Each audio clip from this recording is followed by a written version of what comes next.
예, 이렇게 중요한 행사에 말씀드릴 기회를 주셔서 감사드립니다. 제가 한 15분 정도 말씀을 드려야 되기 때문에 제 슬라이드는 이렇게 주최 측에 다 보내드렸기 때문에 연구자나 또 정책을 만드시는 분들은 한번 부탁해서 받아가시면 되겠고요. 저한테 또 부탁하셔도 제가 드리겠습니다. IPCC에서 자연과학자들이 이 지구 온난화, 기후 온난화의 위험에 대해서 매년 보고서를 내는데 보고서가 매우 어렵습니다. 그리고 특히 미국의 트럼프주의자나 유럽의 지금 지지율이 오르고 있는 극우파 정당 지지자들, 또 우리나라의 극우파 이념 지지자들은 이 자연과학자들의 이 경고를 사실로 믿지 않고 있습니다. 그래서 이 IPCC의 모델을 대중들에게 어떻게 쉽게 그리고 정확하게 전달할 것인가를 고민하는 영국 엑스터 대학의 교수들이 이런 표를 올해 만들었습니다. 지금 2도씨 지구가 2도씨가 넘을 게 분명합니다. 그러면 지구에 어떤 일이 생길까요? 제일 밑에 칸입니다. 인구의 10%가 줄어야 됩니다. 2050년부터 2100년 사이에. 다른 거 말할 필요가 없습니다. GDP가 10% 줄어듭니다. 매년. 만약 2도씨에서 못 막고 2.5도씨에서 막는다면 중간쯤에 가서 2.5도씨에서 막을 가능성도 있는데 지금 이렇게 에너지 전환을 게을리하다가 그렇게 되면 전 세계 인구의 25%가 없어져야 됩니다. 만약 3도씨에서 막는다면 전 세계 인구의 절반이 사라져야 됩니다. 이 경고를 지금 이렇게 무시하고 이 자연과학자들입니다. 이 사회과학자들도 아닙니다. 이런 분들의 경고를 무시한 이 인류가 닥칠 비극은 상상을 초월한다고 할 수 있겠습니다. 그런데 우리나라는 에너지 전환 꼴등입니다. 작년 재생에너지 발전 비율이 10%입니다. 유럽은 이미 50%가 넘었고요. 우리가 바라보고 있는 미국도 작년에 25% 재생 발전을 했습니다. 이렇게 꼴등인 나라를 앞에서 닥치는 어마어마한 피해가 닥칠 때 이 나라를 가만 놔둘까요? 대한민국을? 땅이 좁으니까 너희들은 에너지 전환 안 해도 돼. 우리가 다 나머지 지구에서 감당할게. 이렇게 놔둘까요? 그런데 다른 나라들은 지금 어려움 속에서도 유럽은 이미 한 60% 정도까지 됐고요. 독일, 영국, 그리고 바이든 시절에 미국, 캐나다 이런 나라들이 2035년에 적어도 전기 부분에서부터는 그게 제일 쉬우니까 재생에너지 100% 또는 원자력을 포함한 무탄소 에너지 100%를 하겠다. 이렇게 공약을 하고 이대로 추진하고 있습니다. 근데 다른 나라들이 막대한 희생을 치러가면서 전기값이 몇 배로 독일은 지금 가정용 4배쯤 부담하고 있죠. 이렇게 엄청나게 전기값을 부담하고 고통스럽게 하면서 경제 불황을 감수하면서 에너지 전환을 마쳤을 때 대한민국은 봐줄까요? 대한민국이 봐줄 수 없다라는 논문은 이것도 마찬가지로 에너지 전환 지구 온난화 문제로 노벨 경제학상을 받은 우파 그룹에 속하는 노드하우스의 분이 기후 클럽을 만들자 이렇게 제안을 한 게 2015년 논문입니다. 기후 클럽은 간단합니다.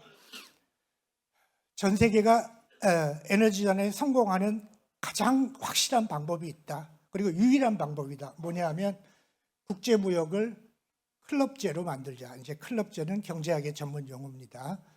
클럽제는 회원만 들어갑니다. 국제무역은 회원만 하게 하자. 그럼 회원 자격은 에너지 전환을 달성한 나라만 국제무역을 하게. 그러면 된다. 우리 지구는 살 수 있다. 이 제안입니다. 이 제안에 역시 독일이 적극적으로 제안했고 앞으로 국제무역은 기후클럽이 될 거다 이렇게 되고 있지만 트럼프의 당선으로 한 5년쯤, 4년쯤 늦어지게 됐지만 결국은 이렇게 될 수밖에 없습니다. 우리는 기후재난으로 기후재난, 환경재난을 당하기 전에 경제, 무역 제재를 받아서 경제가 무너지는 그런 재난을 당할 것 같습니다. 한 35년 전으로요. 왜냐하면 다른 주요 무역국이 다 끝난 상태이기 때문에 발전 부분에서. 자, 넘어가겠습니다. 예를 들면 LA 들불 하나만으로 미국 GDP의 1%가 손실됐습니다. 이런 피해가 계속 누적되면 아무리 기후변화를 부정하는 이 트럼프 주의자들도 결국은 과학자들의 말을 들을 수밖에 없을 것 같습니다. 아까 말했듯이 1도씨 증가할 때마다 GDP는 2050년경부터는 12%씩 감소할 거다. 그래서 우리가 무엇을 해야 하느냐라고 한다면 2035년에 그러니까 우리와 경쟁하고 있는 무역 경쟁을 하고 있는 주요 무역 국가들이 유럽 전체가 거의 에너지 전환을 끝내고 영국, 캐나다, 그다음에 미국은 얼마든지 빠른 시간에 할 수 있는 나라니까 이런 나라들이 적어도 발전 부분에서 에너지 전환을 끝났을 때 우리는 발전 부분의 한 90% 정도는 끝내놔야 설령 기후 클럽이 만들어지더라도 제재를 당하지 않고 1, 2년 만에 제재에서 벗어날 수 있게 됩니다. 그 비율이 바로 원자력 30%를 포함한다면 재생 발전 비율 60% 가까이 돼야 됩니다. 35년 전후에는. 죽을 판 살 판 달라가야 됩니다. 그건 우리 안 돼. 지금보다 2배 더 한 게 지금 11차 전기보냐. 그건 우리 사정이고요. 전 세계 사정은 안 그렇습니다. 전 세계 사정에 맞춰야죠. 그럼 한국은 될 때까지 무역하지 마. 되고 안 되건 너희 자유야. 이런 제재가 가해질 것 같습니다. 그래서 이것이 불가능하다고 주장하는 것은 기후위기 시기에는 한국은 산업을 유지할 이유가 없다. 포기하는 것과 마찬가지 선언입니다. 그런데 가능하겠습니까? 가능합니다. 지금 독일 속도로 하면 됩니다. 새 정부부터. 다행히 새 정부가 몇 년 빨라지겠습니다. 그래서 새 정부부터 따라가면 얼마든지 가능합니다. 독일 속도로 하면 따라가고도 남습니다. 토지와 재원이 마련돼 땅과 돈이 있으면 되죠. 독일은 유럽 이런 빠른 나라들은 1년에 8%씩 올립니다. 8%포인트씩. 그러니까 한 10년 하면 80%이 정도 금방 올립니다. 독일 속도로 하면. 그럼 독일은 어떻게 해서 이렇게 했냐? 먼저 땅을 마련했습니다. 육상폭력법을 제정했는데요. 독일의 모든 란트는 그 란트 면적의 2%를 육상폭력의 용도 지정해야 됩니다. 태양광은 알아서 하는 거고요. 독일은 태양광이 나쁩니다. 육상폭력에 그 시끄럽고 크고 보기 싫은 육상폭력의 모든 란트의 토지를 2%의 용도 지정을 의무화해 놓고 나니까 이걸 란트들이 모여서 합의했습니다. 그러니까 매일 폭력 하나씩 세웁니다. 그 다음부터. 땅이 있으니까요. 이렇게 하는 게 가장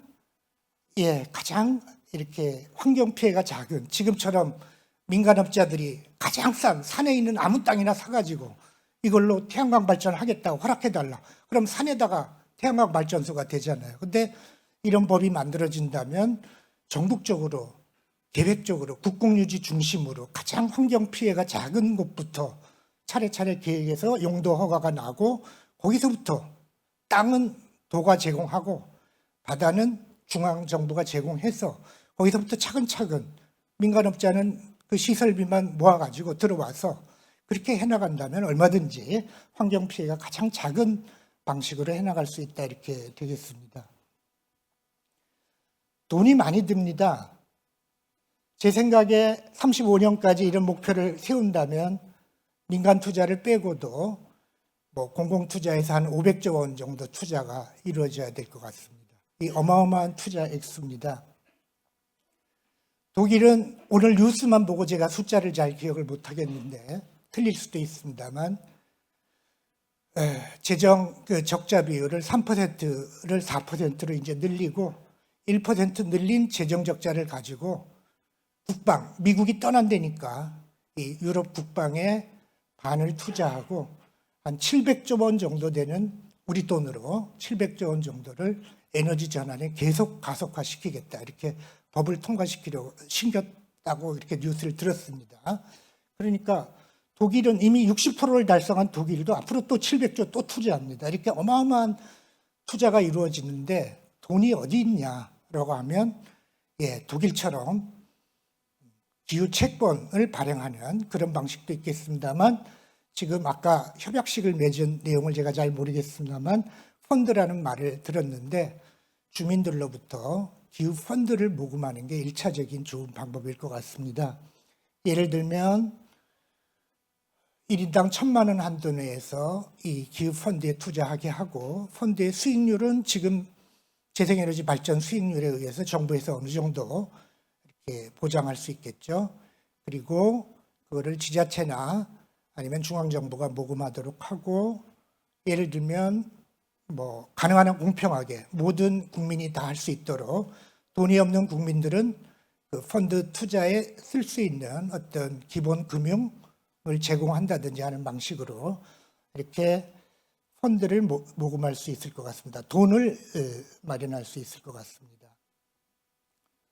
설령 채권이라고 할지라도 이 채권은 정당화되는 것은 원래 채권은 미래 세대에 부담시키면서 현재 세대가 펑펑 소비하는 게 채권인데 지금 이 기후 채권은 미래 세대의 부담을 줄여주기 위해서 현재 세대가 투자하는 것이죠. 그래서 얼마든지 정당화된다 이렇게 볼 수 있겠습니다. 그다음에 지금 가스공사의 한수원 그리고 발전소 다 합쳐서 에너지 공기업이 대통합해서 에너지 공기업의 경영평가 기준을 에너지 전환 목표 달성을 제1회 유일한 경영평가 목표로 설정하고 이렇게 공기업 대통합과 혁신을 이뤄나갈 필요가 있겠습니다. 오늘 원자력 발전 이야기는 드릴 시간이 없는 것 같습니다. 이 에너지 전환 과정에서 두 가지 기본소득 형태가 지금 등장했습니다. 전 세계적으로. 첫 번째는 캐나다의 탄소 배당인데요. 예를 들면 캐나다는 지금 톤당 이산화탄소 톤당 2030년에 150달러까지 탄소세를 올리겠다라고 하면서 그 세수입 전체를 주정부에 주고 주정부에서는 알아서 주민들에게 주라 그랬더니 많은 주들은 주민들에게 n분의 1로 주는 주도 있지만 어떤 주는 기업도 지원하고 주민도 지원하고 어떤 주는 재정에 써버립니다. 그래서 들쑥날쑥한데 그렇지만 많은 주들이 탄소 배당을 받고 있습니다. 이 탄소 배당이 좋은 모델이냐 경제학적으로 경제적으로 본다면 이분들 제가 칠판에 큰 글씨로 쓴 분들은 다 노벨 경제학상 수상자들입니다. 이분들이 다 탄소 기본소득을 지급해야 된다 이런 성명을 발표했습니다. 만약 경제학적으로 논쟁하고 싶으면 이분들하고 붙으셔야 됩니다. 그러나 탄소세 수입, 예를 들면 이제 탄소세 수입 같은 것으로 그것이 일종의 탄소 가격인데요. 지금 아까 말씀드린 REC도 일종의 탄소 가격인데 이 탄소세 수입만으로 에너지 전환을 달성할 수는 없습니다. 왜냐하면 탄소 배출은 줄어드니까요. 그러나 탄소 가격은 에너지 가격은 계속 오릅니다. 에너지 가격이 왜 오르냐라는 설명을 드릴 시간은 없고 전문가들은 한번 봐보시면 좋겠습니다. 요지는 이런 겁니다. 탄소세를 매기든 안 매기든 에너지 전환을 하면 그러니까 탄소 발전을 줄이면 에너지 가격은 올라갑니다. 안 올라간다는 게 말이 안 됩니다. 무조건 올라갑니다. 어떤 사람은 재생에너지가 더 싼데 안 쓴다라는 말은 그건 킬로와트당 발전 비용만 생각합니다. 킬로와트당 저장 비용이 필요하고 킬로와트당 송전 비용이 필요한데요. 그걸 다 치면 아직도 미국에서도 유럽에서도 한 10배쯤 비쌉니다. 그게 다 저장시설, 송전시설 다 에너지 가격에 반영돼야 됩니다. 그게 시장의 원리고요. 그렇게 해서 이 전환 정책에 의하면 일부러 비싼 재생에너지 발전을 늘리면 가격이 오르게 돼 있죠. 오르면 양쪽 기업이 지금 횡재를 얻게 됩니다. 횡재는 자기가 노력을 해서 자기가 기술 개발을 해서 다른 기업보다 유리하게 되어서 물건값이 올라가지고 내 물건이 잘 팔려서 돈을 버는 게 아니라 나는 기술도 똑같고 자본도 똑같고 모든 게 다 똑같은데 오로지 가격만, 정부 정책 때문에 가격만 올라서 횡재를 보게 됩니다. 이게 에너지 기업들이 횡재를 얻게 된다. 그러니까 화석 에너지 기업도 양은 줄지만 단위당 가격은 올라가기 때문에 횡재를 얻고, 그걸 흡수하는 게 탄소 배당이죠. 탄소세, 탄소 배당이고, 재생에너지 기업도 지금보다 값이 점점 올라가면 지금 일찍 설치한 기업들은 이윤이 늘어나죠. 그래서 횡재를 얻게 되는데, 이 횡재는 결국 햇빛과 바람은 누구의 것인가? 만약 햇빛과 바람이 우리 모두의 것이라면 이 주민 모두, 국민 모두가 이 횡재를 나누어 갖는 그런 모델을 만들어야 됩니다. 이게 바로 햇빛바람연금이 되겠습니다. 햇빛바람연금이 없이 에너지 전환을 하면, 에너지 가격이 올라간 채로 에너지 전환을 하면요, 국민들이 다 너무나도, 특히 저소득층, 중산층이 너무나도 큰 고통에 시달리죠. 지금 올 1월, 2월에 이제 가스요금, 아파트 난방요금 이런 거 생각해 보시면 앞으로 그게 독일 수준으로 아예 오른다고 생각해 보시면 얼마나 큰 고통이 될지 모르겠습니다. 그래서 등등 넘어가겠습니다. 그래서 유럽은 덴마크 같은 한두 나라를 제외하고는 햇빛바람 연금 없이 에너지 전환을 60%까지 갔습니다. 그러니까 에너지 가격 오르고 특히 러시아 우크라이나 전쟁으로 가스값이 중간 역할을 할 줄 알아, 안정된 가격으로 중간 역할을, 브릿지 역할을 할 줄 알았던 가스 가격이 폭등함으로써 고통이 심해지니까 뭐가 나왔습니까? 구구파 세력이 등장했습니다. 구구파 세력의 공통 특징, 외국인 혐오 이런 거죠. 그러면서 공통 특징, 에너지 전환 반대. 그러니까 햇빛, 바람, 연금 없이 에너지 전환을 계속 하다 보면 하기도 어렵고 정치적 지지를 잃어서 이 지구 전체가 큰 망하는 길로 갈 위험이 큽니다. 바로 그것이, 캐나다도 지금 총리가 물러났죠. 아까 획기적인 탄소 배당 정책을 썼지만 주민들은 내가 배당 받나 이러고 있습니다. 지금 신한국 모델처럼 수표로 딱딱 들어보는 게 아니라 내가 배당 받나? 이제 이러고 있는 거예요. 전기값만 올랐지 이러고 있고, 그러니까 확실하게 이렇게 이 햇빛 바람 모델은 사실은 지구를 살릴 수 있는 모델이다, 이렇게 되겠습니다. 그 중에 한 좋은 사례가 우리 신한군 사례가 있지만 덴마크 사례입니다. 덴마크는 지금 통역 강국입니다. 세계 5대 터빈 업체 중에서 2개가 덴마크고요. 최대 터빈에 로터 블레이드가 있는 모양인데 그것도 비싼 부품인 것 같습니다. 그것도 덴마크 최대 해상 풍력 개발업체 웨르스테드, 이것도 공기업으로 알고 있습니다. 전기의 절반을 풍력에 의해서 생산하고 있는데 이렇게 된 이유는 2008년법입니다. 이 재생에너지법인데요. 재생에너지 발전 사업자는 4가지 돈을 내놔야 된다. 왜냐하면 햇빛과 바람은 모두의 것이니까. 첫 번째는 이 발전소 설치로 재산의 가치가 떨어진 집이 있으면 재산을 다 평가한다. 가치가 얼마나 떨어져. 그건 보상해라. 두 번째는 주민 우선 입찰권을 해라. 그럼 너희 주식이 있지 않냐? 그중에 20%는 주민에게 먼저 팔아야 된다. 만약 4.5km 이내 주민이 20%가 못 채워지면 그 지방 주민에게 다시 오픈해야 된다. 이런 식으로 그 다음에 경관과 환경과 어떤 이렇게 휴식, 휴양의 가치를 위한 보조금을 얼마씩 내야 되고 또 이런 걸 연구하는데 돈을 얼마씩 내야 된다. 이런 식의 4가지 부담을 지었는데요. 여기서 굳이 제가 지금 더 이상 조사를 못했습니다. 덴마크 말을 좀 검색하기도 힘들고. 근데 보니까 뭐 어쨌든 조금 더 이렇게 땅값은, 바닷값은 누가 어떻게 해야 되지? 그냥 공짜로 쓰게 하나? 이제 이런 생각이 좀 들었는데 그 질문은 좀 질문으로 남아 있습니다. 그 중에 하나가 모범적인 미델 그룬덴, 아마 코펜하겐에서 멀지 않은 것 같은데 여기서는 10개의 터빈을 코펜하겐 에너지라는 민간 기업이 가지고 있고요. 10개의 터빈은 미델 그룬덴 협동조합이 갖게 됐습니다. 그래서 지분이 50%입니다. 주민 지분이. 그래서 이 주민들은, 이 조합들은, 주민들은 감가상각을 제외하고 매년 7.5%의 수익을 배당으로 받고 있습니다. 자기 투자한 돈에 이 투자한 계산서가 이렇게 나와 있습니다.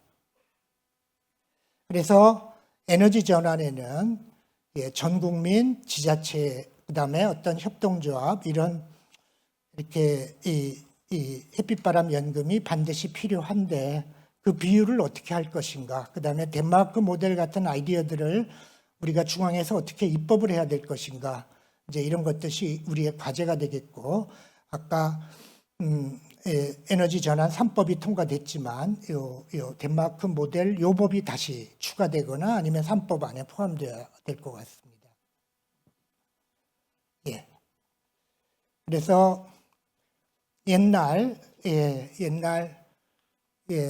싱가포르가 독립할 때 싱가포르 주민들은 말레이시아 반도 한끝에 있는 작은 섬에 이 땅은 누구의 것인가 라는 질문을 던졌고요.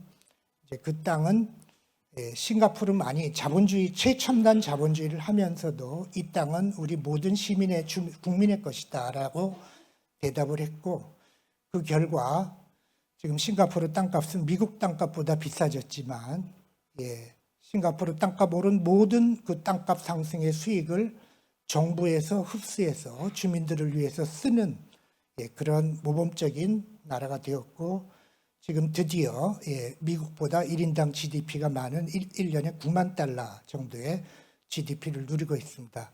그 질문에 대답을 잘 한 거죠. 2차 대전이 끝나고 알래스카 주에서 석유가 발견되었을 때 주지사 제이 해먼드라는 이 공화당 주지사는 이 석유는 누구의 것인가 라고 질문을 던졌고, 그 대답에 대해서 이 석유는 모든 알래스카 주민의 것이다 라고 대답을 해서 기본소득을 시작했습니다. 해먼드가 시작할 때 해먼드의 사상을 사회주의다, 빨갱이다, 레닌 사상이다, 그 기업을 죽인다 이래가지고 방해한 사람만 아니었다면 해먼드는 알래스카 석유 자원의 200분의 1을 가지고 펀드로 만들어서 200분의 1을 가지고 지금 아까 매년 1년에 100만 원 정도 주고 있는데, 만약 해먼드가 200분의 200 전체를 펀드로 만들 수 있었다면 지금 알래스카 주민은 1년에 매년 2만 달러씩 받고 있을 겁니다. 영원히. 왜냐하면 이자만 나눠주거든요. 원금은 그대로 있거든요. 1945년 우리나라가 해방될 때 역시 김구 선생은 저 조선의 땅은 어차피 조선이 언젠가 평화 나라가 되고 독립해서 문화 강국이 되면 일본보다도 더 잘 살 수 있게 될지 모른다. 그때 이 땅은 누구의 것인가? 이 질문을 던지고 이 땅은 모든 조선의 인민의 것으로 하자라고 건국강령 헌법 초안을 만드셨지만 그건 실현되지 못했고, 지금 우리나라는 세계에서 GDP 대비 가장 비싼 땅값, 주거비, 그리고 주거비 때문에 애도 놓지 못하는, 청년들이 아이를 낳지 못하는 그런 나라가 됐습니다. 그렇지만 지금 다시 한번 질문이 있습니다. 떠올랐습니다. 이 공기는 탄소, 이 공기는 누구의 것인가? 햇볕과 바람은 누구의 것인가? 이 질문이 또 인공지능을 만드는 데이터는 누구의 것인가? 이런 질문들이 우리 사회와 정치권에 등장을 했습니다. 우리가 이 질문에 대해서 올바른 답을 찾아간다면 우리는 아마도 싱가포르처럼 또 김구 선생이 옛날에 꿈꿨던 것처럼 번영하는 나라가 될 수 있을 것입니다. 감사합니다.